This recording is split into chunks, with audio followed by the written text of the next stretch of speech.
In the 21st century, we've witnessed an unprecedented transformation. Our lives are increasingly intertwined with the digital realm, and this interconnectedness has ushered in a new era of both opportunity and vulnerability. A new great game is underway, a silent battle fought not with conventional weapons, but with lines of code and sophisticated algorithms. This isn't a struggle for land, resources, or traditional geopolitical influence, but for digital dominance, for control over the very infrastructure that underpins our modern world. The United States and China are locked in a cyber arms race, a high-stakes competition to develop and deploy the most advanced cyber capabilities. Both nations are vying for control over the critical infrastructure that powers modern life, from energy grids and communication networks to financial systems and transportation. This Cold War is fought with code, not missiles, with skilled programmers and sophisticated hacking tools as the primary weapons. And the front lines are hidden in the world's networks, a vast and complex digital landscape where attacks can originate from anywhere and target anything. China has rapidly evolved from noisy cyber intrusions, characterized by unsophisticated attacks and widespread data theft, to building a sophisticated force capable of persistent access to adversaries' systems, establishing a long-term presence within critical networks. Their goal to plant digital time bombs in power grids, waiting for the opportune moment to unleash chaos and disruption. Water systems, the lifeblood of any modern society, are also vulnerable to cyber attacks that could contaminate supplies or disrupt distribution. And communications, the nervous system of our interconnected world, are prime targets for espionage and sabotage. All of this is ready to cripple a nation at a moment's notice, creating widespread panic and undermining national security. The U.S., with its open society and deeply interconnected infrastructure, is uniquely vulnerable, making it a prime target for cyber attacks. While China's Great Firewall insulates it from similar threats, creating a more controlled and secure digital environment within its borders, China now commands the world's largest cyber program, a massive undertaking fueled by state resources and a strategic focus on technological advancement. This program is outpacing all rivals in scale and ambition, posing a significant challenge to the United States and its allies. The balance of power is shifting as the digital realm becomes an increasingly important arena for geopolitical competition. China's digital army flexes its muscles on the global stage, conducting espionage, stealing intellectual property, and probing critical infrastructure for vulnerabilities. The consequences of this new Cold War are only beginning to unfold, and the future of global security may well depend on who wins this silent battle in the digital realm. China's rise as a cyber superpower is not an accident of fate. It's a calculated ascent, a strategic play on the global stage. It is the result of a deliberate, state-driven strategy, meticulously planned and executed with long-term vision. This wasn't a spontaneous development, but a carefully orchestrated campaign, spanning over 20 years, 2 decades of focused effort, investment, and unwavering commitment to achieving cyber dominance. Early on, leaders saw digital supremacy, not just as an advantage, but as a fundamental requirement for future prosperity and security. As essential to national power, a critical component of their overall strategic objectives. Cyber capabilities were viewed as a force multiplier, enhancing their influence across all domains, and built an ecosystem to identify and weaponize hacking talent. They fostered a culture of innovation and competition, nurturing a generation of skilled cyber operators. Under Xi Jinping, the focus on cyber capabilities intensified. Cyber power became central to military modernization and global influence. It was no longer just about defense, it was about projecting power and shaping the international landscape. Universities, private firms, became integral parts of this national effort, contributing their expertise and resources to the cause. And patriotic hackers, driven by a sense of national pride and purpose, joined the ranks, adding their skills to the arsenal. Were woven into a vast, state-aligned network, a complex web of interconnected entities all working towards a common goal. The People's Liberation Army and Ministry of State Security set strategy, defining the objectives and priorities for the cyber domain, while private contractors and university groups executed operations, carrying out the directives with precision and skill. This layered structure gives China plausible deniability, making it difficult to directly attribute attacks and hold them accountable, and a constant flow of new tools and talent, ensuring they remain at the forefront of cyber capabilities. The system is both centralized in goals and decentralized in execution, allowing for both strategic control and operational flexibility, making it agile and hard to counter. This adaptability poses a significant challenge to those seeking to defend against their cyber activities. Over 2 decades, a transformation has occurred. China has transformed from a technological backwater, struggling to keep pace with the rest of the world, into the world's most formidable engine for state-sponsored hacking, a force to be reckoned with in the digital realm. The world is only now grasping the scale of this transformation and the implications for global security and stability. China's elite hackers once dominated global competitions like P2N 2-own, showcasing their prowess on the world stage. In 2018, the government banned participation in international contests, declaring hacking talent a national asset. Zero-day vulnerabilities once sold for cash prizes now flow directly to the state, fueling intelligence and military operations. China launched its own Tianfu Cup, where all discovered exploits are reported to authorities, not vendors.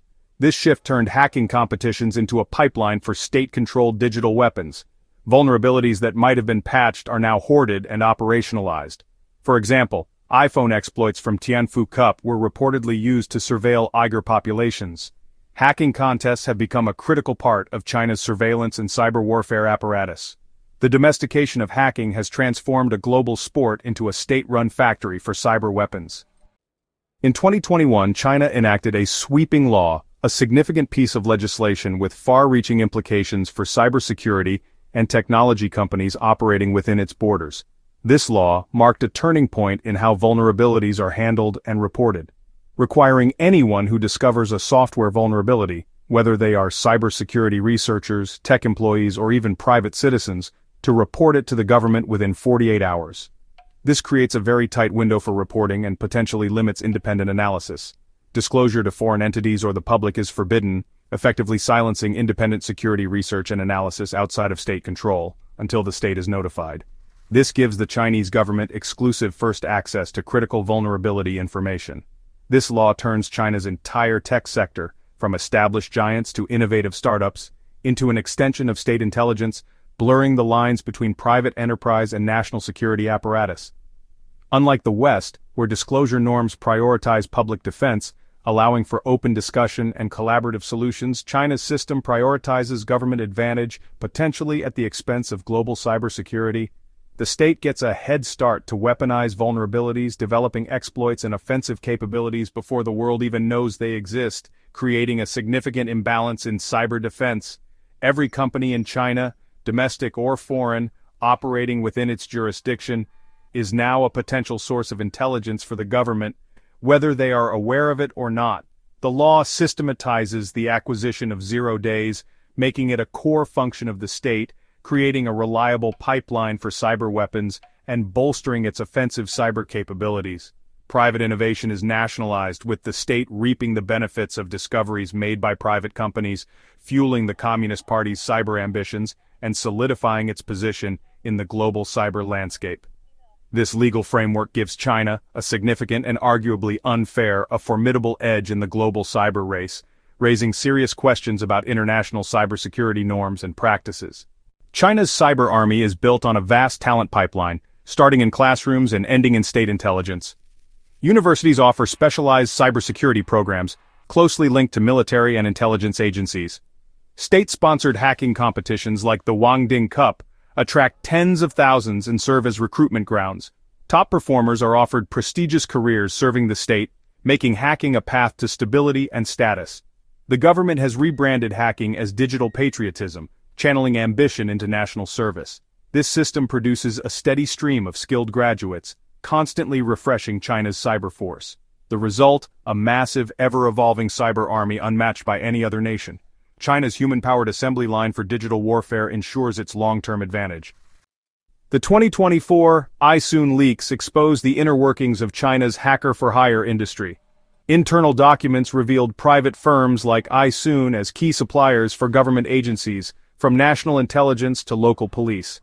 Hacking is pervasive, used for everything from monitoring dissidents to international espionage.